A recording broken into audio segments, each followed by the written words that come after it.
Puji dan syukur marilah kita panjatkan kehadiran Allah Subhanahu wa taala atas berkat dan rahmatnya. Iya, video dulu awalnya.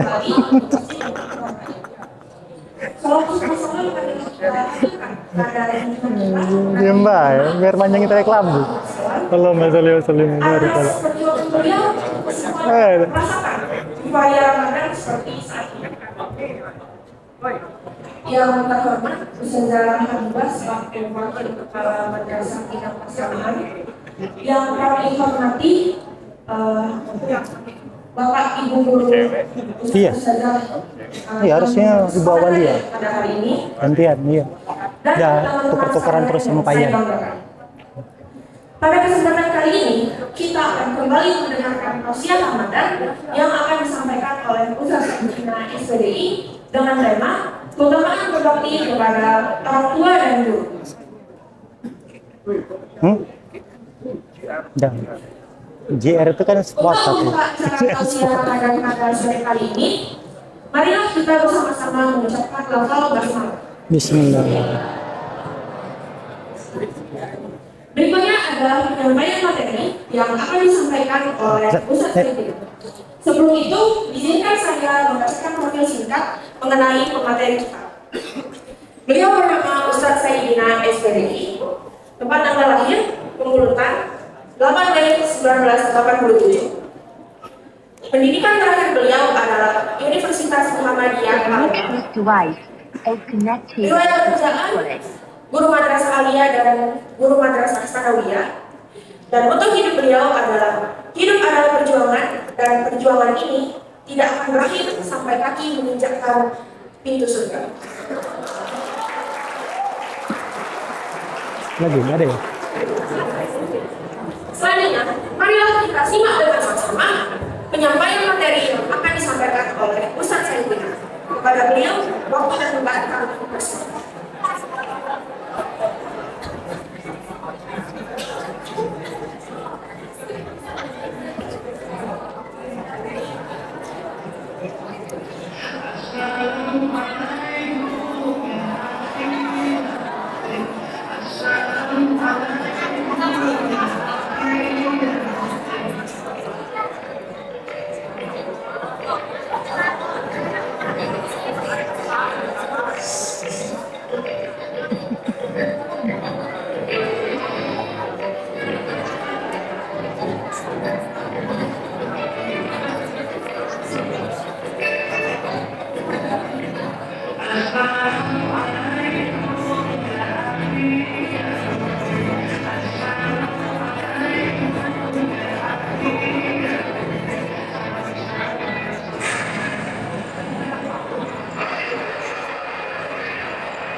Dengan beliau menerbangkan Sayyidina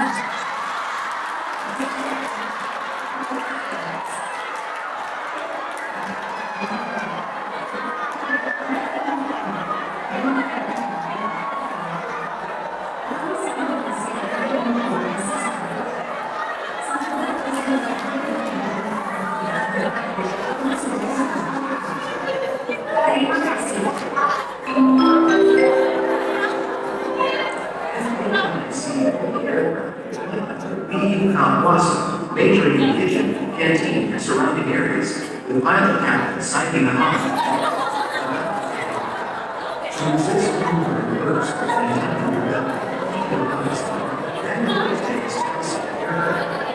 May our master take the accept and receive blessings from Allah Subhanahu wa Ta'ala.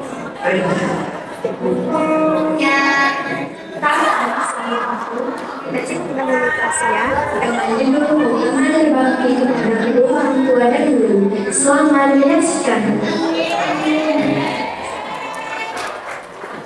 Ustaz Bismillahirrahmanirrahim. Assalamualaikum warahmatullahi wabarakatuh.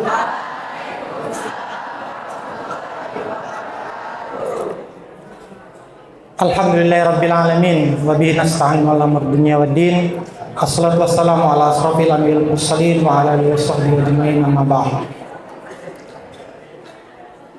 Puji syukur kita panjatkan kehadirat Allah Subhanahu wa taala yang mana selalu memberikan kita kenikmatan.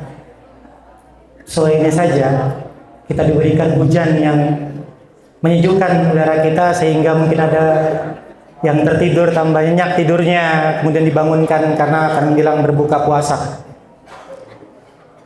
Dan belum lagi nikmat-nikmat yang lain yang Allah berikan. Kemudian salawat dan salam semoga tetap tercurah kepada junjungan kita Nabi besar Muhammad sallallahu alaihi wasallam. Allahumma sholli wa sallim wa barik alaihi. Al-Muhtaram yang sama-sama kita hormati itu Bapak Kepala Madrasah Aliyah Insan Cendekiaoki, Bapak Haji Ki Agus Faisal Asaki MPDI, yang sama-sama kita hormati Bapak Ibu para wakil kepala madrasah, dewan guru sekalian yang sempat hadir, dan istimewa anak-anak sekalian, siswa-siswi Iman Insan Cendekiaoki yang berbahagia. Pada hari ini materi yang kami dapat sebenarnya hal yang sangat akrab dengan kita. Bapak tak perlu cerita, cukup setel musik gitu terus bilang ayo kita pulang, mungkin semuanya akan menangis gitu. Tapi kita nggak perlu si tantang itu ya. Hari ini memang kita akan pulang ke rumah ya. Kita akan pulang ke rumah dengan sesuai dengan temanya. Siap pulang ke rumah? Siap ya. Tapi sebelum itu, sebelum pulang ke rumah, ya, anak-anak sekalian, hidup di dunia ini hanya transit. Sepakat ya? Sepakat, transit. Jadi kita itu sebelum masuk ke dunia ini lewat alam lain dulu. Apa alam? Sebelum dunia, kita masuk atau menunggu di alam ruh namanya. Sudah saling kenal belum di alam ruh? Di sana kita nunggu di download. Iya. Yeah. Nunggu. Waktu itu mungkin orang tua kita masih kecil, masih remaja, belum ketemu. Kita masih di alam ruh, belum ketemu. Kemudian orang tua kita bertemu dan terjadi hubungan bilateral gitu kan. Maka perantara lahirnya kita di dunia. Nah, Islam sebagai agama yang paling sempurna di antara agama yang lain. Maka semua aspek kehidupan itu ada aturannya, ada adatnya. Ya. Jangankan kepada manusia, kepada binatang saja kita diberikan adab yang terbaik. Nah, apalagi kepada manusia yang menjadi perantara lahirnya kita di dunia, ya. Yang mengunduh kita dari alam ruh lalu pindah ke alam janin, pindah ke janin, dan sebagai perantara nanti akan lahir ke dunia. Prosesnya. Maka Islam sangat menekankan terhadap akhlak, adab terhadap dua orang yang dekat dengan kita ini, yaitu orang tua kita. Nah, kita tidak pernah memilih ya, mau lahir dari mana kan? Bayangkan anak Mark Zuckerberg itu nggak pernah nyangka gitu, wah saya anaknya Mark gitu kan, nggak bisa milih gitu. Maka qadarullah kita dilahirkan dari rahim ibu, maka itu yang terbaik dalam hidup kita. Ya, jadi jangan pernah berpikir kenapa sih aku nggak lahir dari rahimnya Bill Gates misalnya, istrinya maksudnya ya. Ya istrinya, berarti masih konsentrasi ya walaupun puasa. Karena semuanya Allah takdirkan. Kita bersyukur lahir dari rahim seorang ibu yang muslim, sehingga hari ini kita di sini kumpul di Manice. Qadarullah. Nah, maka itu Al-Quran salah satu ayatnya itu menegaskan tentang, yaitu apa? Wa qada rabbuka alla ta'budu illa iyyahu wa bil walidayni ihsan imma yablughanna indakal kibar ahaduma aw kilahuma Fala taqul lahuma uffin wala tanharhuma wa qul lahuma qaulan karima. Dan Tuhanmu telah memerintahkan agar kamu jangan menyembah selain Dia, jangan syirik. Dan hendaklah berbuat baik kepada kedua ibu bapa. Jika salah seorang di antara keduanya atau kedua-duanya sampai berusia lanjut dalam memeliharamu, maka sekali-kali janganlah engkau mengatakan kepada keduanya perkataan ya. Dan janganlah engkau membentak keduanya, dan ucapkanlah kepada keduanya perkataan yang mulia, qaulan karimah. Perhatikan ayat ini. Setelah Allah melarang kita mensekutukannya, ya. Setelah itu apa perintahnya? Berbuat baik kepada ibu bapak. Luar biasa posisi orang tua ini dalam kehidupan seorang muslim. Nah, maka itu kita coba akan sedikit mengenang gitu, bercerita. Maka itu Bapak telah siapkan sebuah benda yang mungkin kalian tahu. Benda ini apa? Ya, pintu kemana saja. Akan kita buka pintu ini dan kita akan pulang ke rumah hari ini. Siap? Iya, kita akan pulang ke rumah. Bayangkan pintu rumah kalian. Oh, bukan ya? Iya. Bayangkan di rumah itu selain ada adik kalian, ada sosok yang mungkin semakin hari ya, tanpa kalian sadar semakin tua. Tanpa kita sadar. Ya, baru ngeh ketika lihat KTP-nya, wah, usia ayah kita makin tua. Pertama yaitu sosok ayah. Sosok ayah. Sosok ayah adalah sosok yang mungkin kebanyakan anak-anak adalah sosok yang tegas, karismatik ya. Mungkin ada sebagian yang suka bercanda dengan anak, tapi sebagian besar yang Bapak temui adalah ayah yang tegas, karismatik. Dia kalau nangis nggak bakal di depan kita, ya. Nangisnya seorang ayah itu keluar saat cucuran keringatnya ketika mencari nafkah untuk kita. Gak sempat dia. Bayangkan kalau seorang ayah nangis depan anaknya gitu. Apa anaknya ketawa? Ya. Iya. Bayangkan gitu. Maka seorang ayah harus kuat. Dan sosok ayah ini anak sekalian bukan hanya masalah nafkah. Bahkan Quran sendiri kalau kita perhatikan di dalam Al-Quran itu ada 14 ayat yang merangkum dialog ayah dengan anak. Nanti kita cek bareng-bareng ya. Salah satunya lah tokoh yang terkenal Luqmanul Hakim. Kenal ya? Tokoh yang mungkin bukan dalam jajaran Nabi. Ada sebagian mengatakan bahwa dia juga Nabi.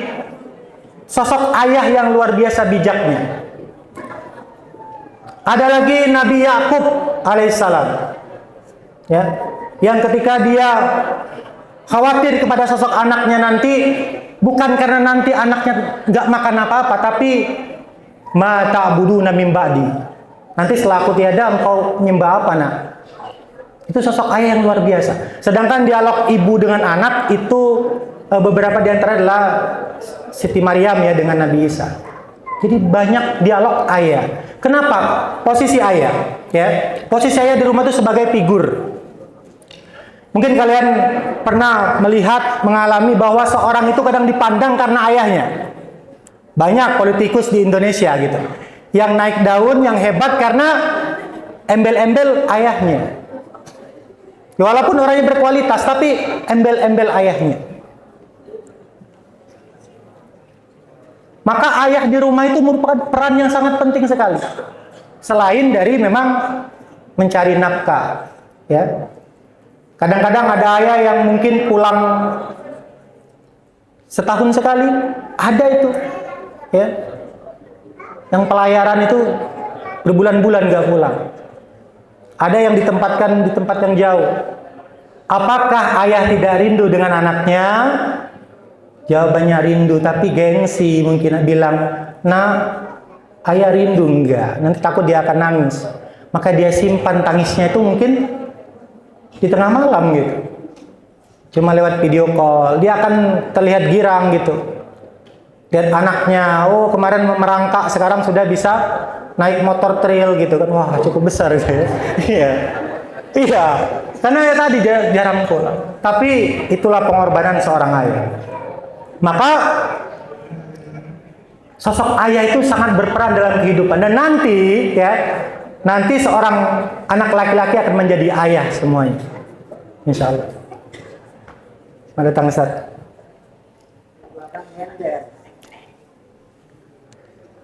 Nah, walaupun ayah ini nggak berperan dalam proses mengandung kita ya, mungkin kalau ibu kita proses melahirkan, dia mungkin mondar mandir depan kamar kan, tapi masih sempat ngerokok gitu kan. Iya, tapi betapa cemasnya seorang ayah itu atas kelahiran anaknya. Dan ketika lahir anaknya, maka dia orang pertama kali yang luar biasa bangga. Oke. Setelah ayah siapa? Ibu. Nah, ini spesial ibu ini. Karena Rasul sendiri bilang, ada seorang pemuda bertanya, "Wahai Rasul, siapa yang saya hormati?"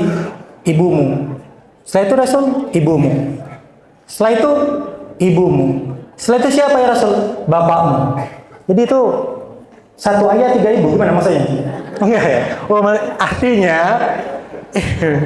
ya enggak ya, itu tafsir jalan lain ya. Artinya ibu baru bapak. Kenapa? Apa istimewa seorang ibu dari bapak? Ya. Ibu kalau ayah kerja capek-capek banting tulang, ibu dia memasak di rumah. Tapi anak-anak sekalian, pekerjaan ibu itu luar biasa. Kenapa? Dari mulai masa mengandung kita. Ya, bahkan Al-Quran sendiri menggambarkan derita seorang ibu itu dengan kalimat yang sangat indah. Wahnan ala wahnin. Derita atau penderitaan, kesusahan di atas kesusahan. Kenapa? Karena ketika hamil itu luar biasa. Ya, bayangkan ya, kita belum bisa merasakan, maka kita bayangkan saja. Itu makin lama perutnya makin besar.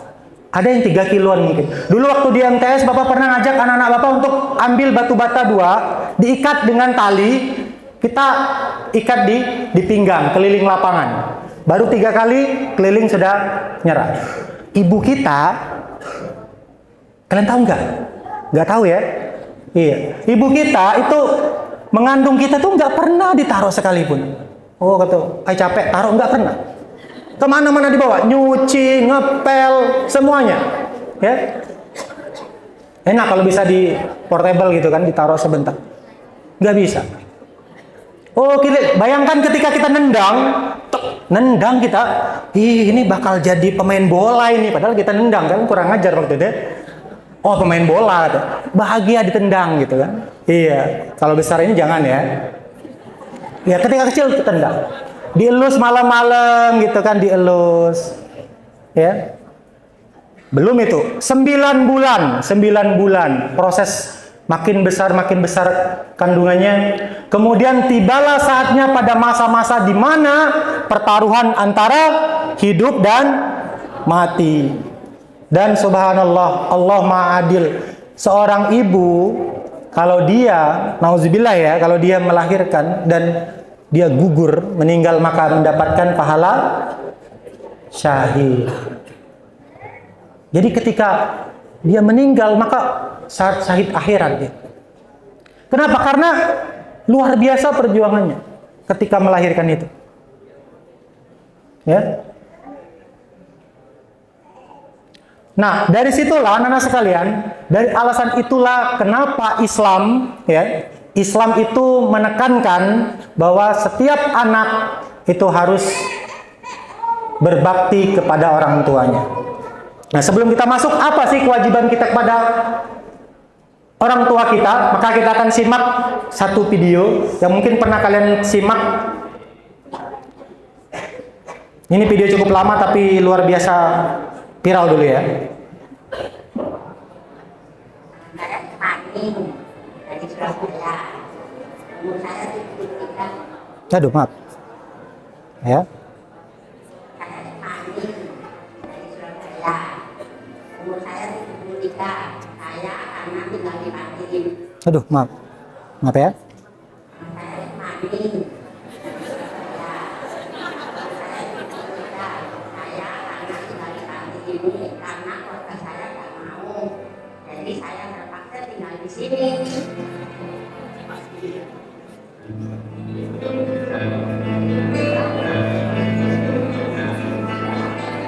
Ceritanya begini, saya kan taruh di halaman dulu.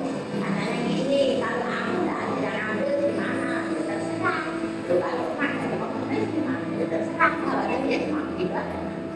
Oh, tentang gitu ya. Ya kalau ingat itu saya sakit hati mah. Ini ya, iya. Masih kayunya saya urus ya. Ya kan? Dia kamu pasti dengan saya. Saya nggak makan, nggak lagi, nggak. Ya udah saya makan. Kalau sampai nanti pun nggak mungkin ya. Nggak tahu.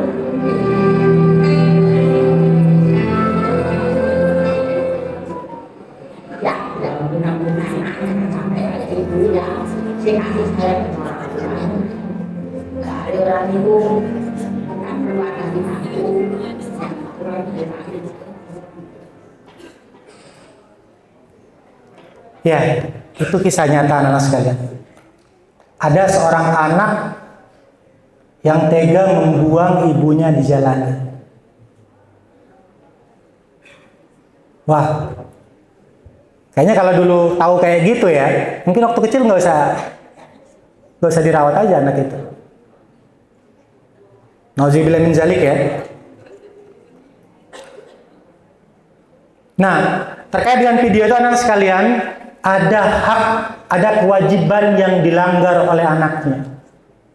Walaupun alasannya ekonomi kurang. Oh Pak, kami makan aja susah. Itulah kenapa kita gunanya sekolah, pendidikan. Kalau anak susah, anak ekonomi susah, rawat ibumu, insya Allah. Allah akan lipat gandakan pahalamu. Ya, bahkan beberapa orang-orang kaya, orang hebat, ya. Salah satunya seorang pengusaha terkenal di Indonesia, pemilik Transcorp, kenal? Siapa namanya? Hairul Tanjung. Luar biasa berbakti orang tua. Dia punya Transcorp. Jadi kalau anak Ice nanti berbakti orang tuanya, dia punya Manice sendiri, enggak? Amin ya, dan tapi di provinsi lain ya. Iya. Nah, apa kewajiban kita kepada orang tua kita? Yang pertama, perhatikan betul-betul. Pertama, memberi makan. Ya. Nah, kita awalin sebuah cerita. Suatu hari Nabi Musa itu berdoa, ya Allah, siapa sih nanti temanku di surga? Ya. Lalu Allah jawab doa Nabi Musa, katakan, wahai malaikat, teman Musa nanti di surga adalah seorang penjual daging di pasar. Oke, Nabi Musa penasaran dong, apa sih keistimewaan pemuda ini sampai dia akan jadi temanku di surga nanti? Diikutin gitu kan, dikuntit gitu. Lalu sampai pulang ke rumah, nggak ada yang istimewa, biasa aja gitu, kayak pedagang lainnya. Tapi ketika pulang ke rumah, dia lihat ternyata si pemuda ini hidup dengan ibunya. Pulang ke rumah, dia ambil potong daging, lalu dia rebus, dia masak, dia suapkan kepada ibunya itu. Kemudian ibunya berdoa, wahai Allah, jadikan anakku teman Musa di surga. Itu ya. Ada lagi ya, betapa doa ibu itu luar biasa.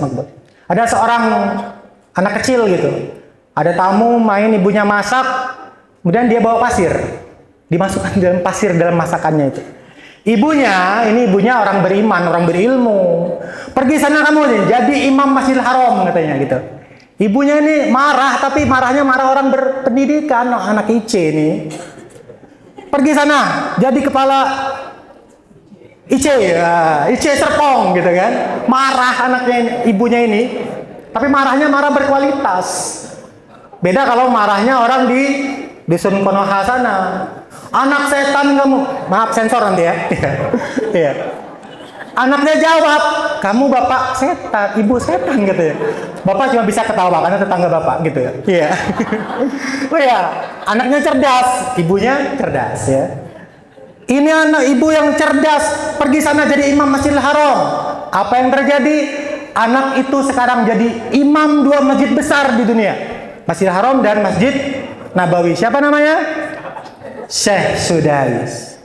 Ayo yang wanita, sudah siapkan marah kalian? Siapkan marah kalian. Bila perlu nggak ada sebab, marah aja sama anak kan. Dasar kamu udah cantik, ganteng, semoga kamu jadi apa? Dokter gitu.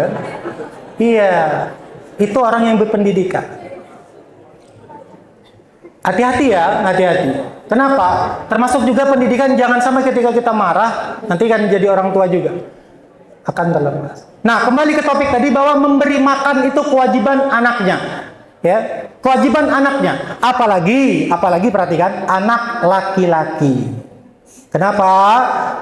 Anak perempuan, tanggung jawab ayah nanti finalnya, tanggung jawabnya akan berkurang ketika dia jabat seorang laki-laki di depannya, pakai jambang sedikit, gitu. Gagal, saya terima nikahnya si Pulana binti Pulan. Ketika itu tangan si ayah mungkin gemetar. Kenapa? Karena ya kasih estafet tanggung jawabnya kepada si laki-laki. Nah, si anak laki-laki terus ya, dan bersyukur sekali bahwa seandainya hari ini ya Allah kasih keistimewaan kita, orang tua kita masih hidup, bapak ibu, luar biasa. Kenapa?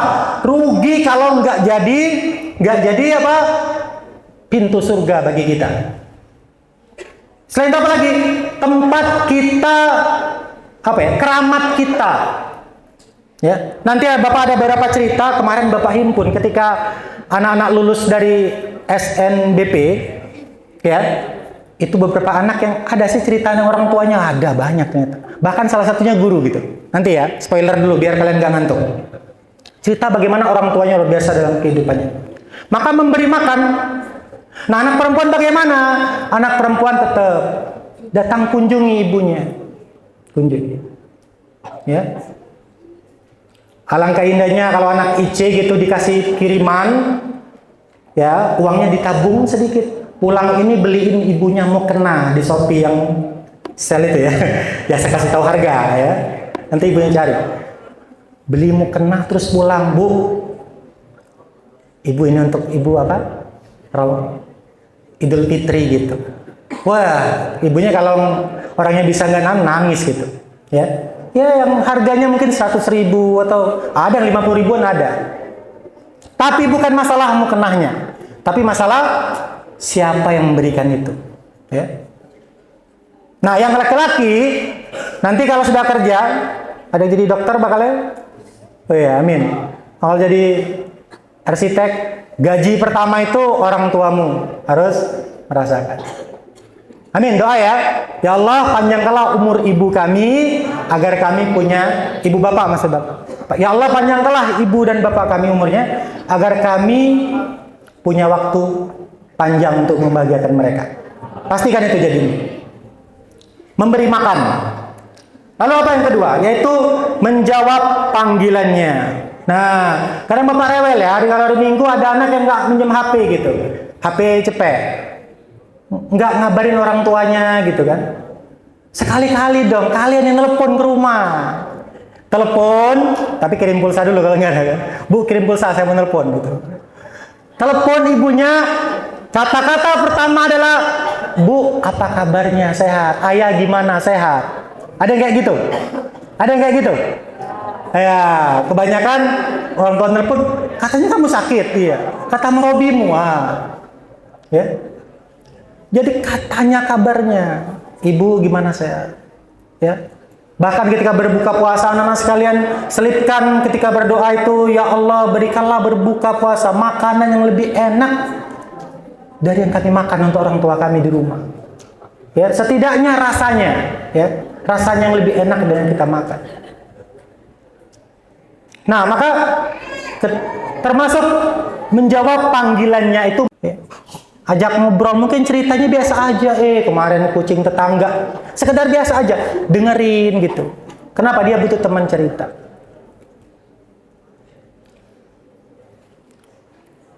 Itu yang kedua. Kemudian yang ketiga, yaitu mendoakan.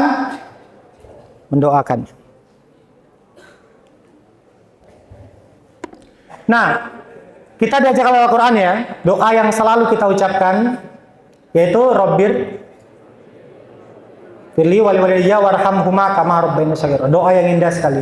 Rabbirhamhuma kama rabbayani shaghira. Doa yang wajib ya. Wajib maknanya sebagai seorang anak kita ucapkan ketika sholat, ketika kita mendoakan diri kita. Nah, bahkan saat ini ketika kalian ingat beliau, doakan. Apalagi orang yang Allah ya takdirkan kedua orang tuanya atau salah satunya sudah duluan pergi. Maka yang dia tunggu sekarang bukan kabar yang lain selain doa dari anak-anaknya. Karena di sana dia menunggu, nggak bisa lagi ibadah, nggak bisa lagi sedekah, cuma tinggal sedekah jariah yang pernah dilakukan. Sisanya apa? Doa dari orang tuanya, dari anaknya. Ya, termasuk doa di situ adalah sedekah anaknya ya. Kata Rasul, kalau orang tua meninggal maka anaknya bisa sedekah atas namanya. Gak pula muluk-muluk ada uang 10.000, ketemu orang yang lagi minta-minta, atau orang lagi minta sumbangan, titip untuk ayah saya, almarhum, titip untuk ibu saya, ya, atau kirim Fatihah. Banyak cara yang bisa kita lakukan. Maka sebagai anak selalu mendoakan kedua. Nah, keempat, berbakti selama tidak melanggar larangan Allah. Kita belajar dari Nabi Ibrahim alaihissalam. Kurang apa lagi coba bapaknya? Produsen perakit berhala ya, bapaknya itu kan? Iya. Apakah langsung Nabi Ibrahim, wahai ayah, aku ini Rasul, tinggalkan pekerjaan? Enggak, dia gunakan tetap berakhlak yang baik kepada ayahnya. Ya. Atau satu lagi ustadz, salah satu ustadz yang terkenal ya, dia seorang mu'alaf, Ustadz Felix Xiao namanya.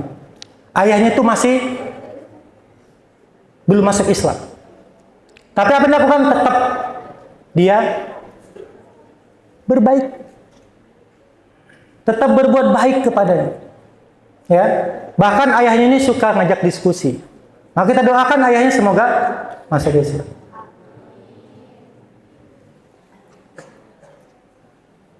Nah, terkait bakti ini ada seorang sahabat yang terkenal sekalian, anak sekalian, dan nama ini selalu bahkan di materi akidah akhlak ya, itu ada nama yang disebutkan, yaitu Uwais Al-Qarni. Ini cerita yang luar biasa sekali. Kenapa? Cerita ini harus jadi inspirasi kita sekalian, bapak kalian semuanya. Kenapa? Ada seorang anak, ya, nggak ikut jihad, ini pemuda, nggak ikut jihad, nggak bertemu dengan Rasulullah, ya, nggak kesampaian ikut Rasulullah. Tapi namanya dikenal di langit dan doanya makbul, bahkan Rasulullah menyuruh sahabatnya untuk memintakan doa kepadanya. Nggak ikut jihad loh, enak betul gitu kan. Apa amalannya? Ya, itu berbakti kepada ibunya karena ibunya buta, dirawat, digendongnya, luar biasa, digendongnya. Pergi haji digendongnya. Ya. Nah, apa hikmahnya bagi kita? Anak-anak sekalian, taruhlah amal kita masih sedikit, doa kita masih nyangkut di langit, tapi kita punya hajat yang segunung. Maka pinjamlah lisan ibu bapak kalian. Dengan cara apa? Berbakti kepadanya. Nanti dia akan mendoakan kebaikan pada kita. Ya. Dengan cara kita berbakti kepadanya, maka hajat kita akan terkabul. Siapa di sini yang kalau lomba itu selalu mau lomba telepon orang tuanya? Telepon orang tua, minta ridhonya.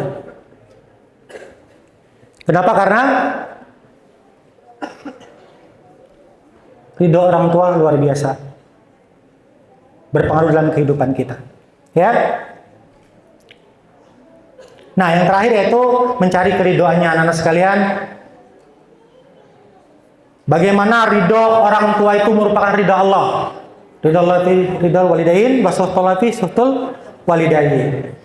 Ridho Allah tergantung ridho orang tuamu dan murka Allah tergantung murka orang tuamu. Maka mencoba untuk mencari keridoannya. Nah, di akhir poin-poin ini ada sebuah cerita yang Bapak himpun dari teman-teman kalian dan salah satu guru kita terkait orang tua, ya. Dan semoga ini jadi inspirasi bagi kita. Pertama itu ada seorang anak, ya, Bapak sebut rahasiakan namanya. Katanya ibunya ini pernah dia masuk sekolah favorit, kemudian di situ fasilitasnya tuh mewah, harus beli iPad gitu kan. Dia nggak punya uang. Tapi ayahnya ini udah kerja keras, masih kurang uangnya. Dan ibunya diam-diam bekerja. Dan dia bilang sama anaknya, jangan kasih tahu ayahmu. Nanti dia akan.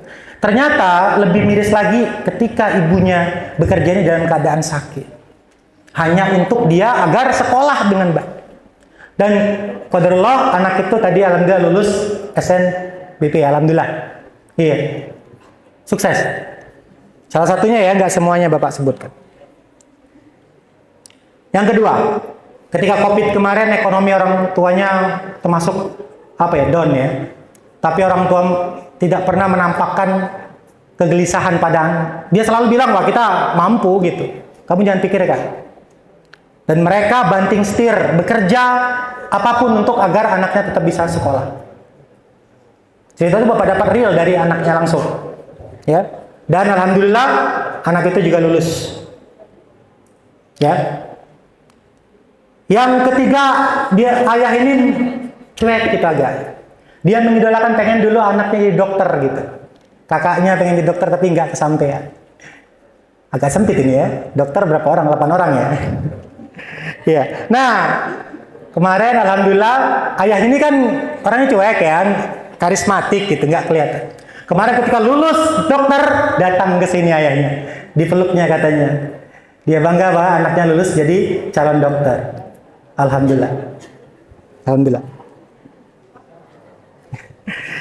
Iya, rahasia Ustaz. Tadi yang berikutnya, ada seorang anak ini yang dua pilihan, bingung kemarin antara Universitas 1 dan universitas yang kedua.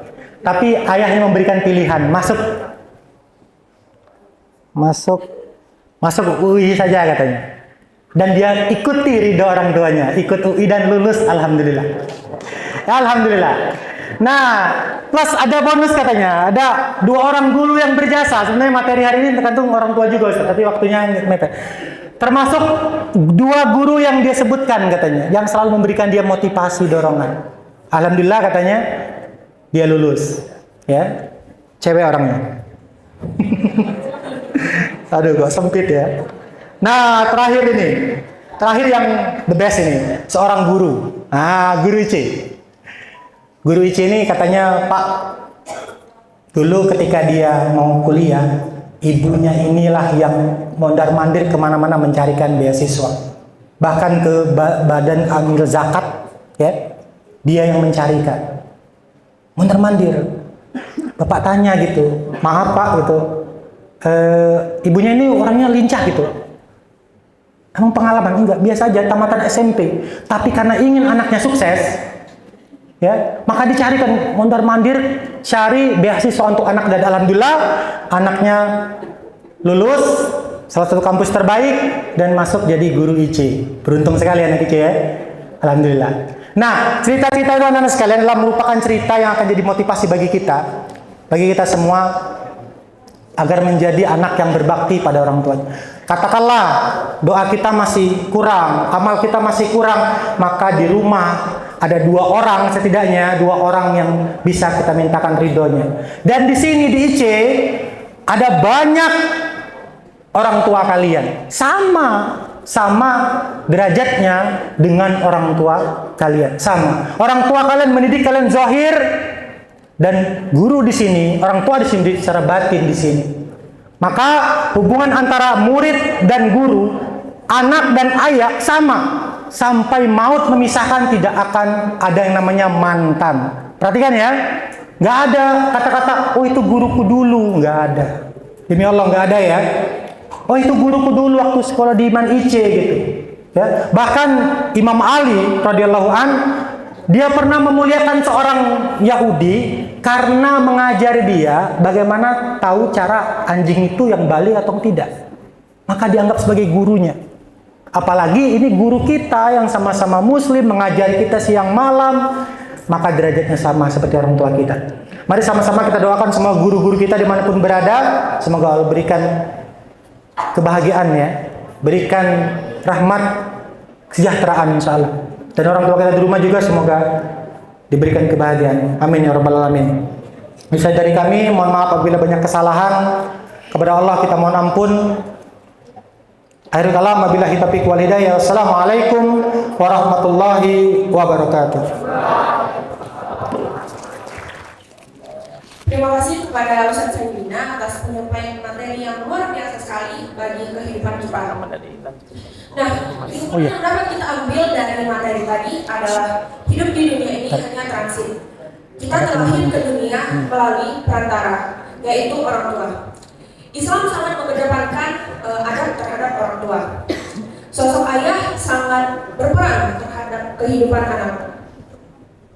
Selain menafkahi, beliau juga mendidik kita menjadi orang yang sabar dan kuat. Lalu perjuangan seorang ibu yang luar biasa sekali. Beliau mengandung kita selama 9 bulan, mengurus kita, membesarkan, mendidik, walaupun dalam keadaan sulit. Untuk itu, kewajiban kita terhadap orang tua adalah sebagai berikut. 1. Memberi makan. Yang kedua, menjawab panggilannya. Yang ketiga, mendoakan keduanya. Yang keempat, berbakti selama tidak melanggar larangan Allah. Dan yang kelima, mencari keriduannya. Sekian, semoga Allah selalu memberikan kita wawasan yang luas dan ilmu yang bermanfaat. Amin. Amin. Tiba kita di penghujung acara. Untuk menutup acara ini, Ya. mari kita mengucap lafal hamdalah. Alhamdulillahirabbil alamin.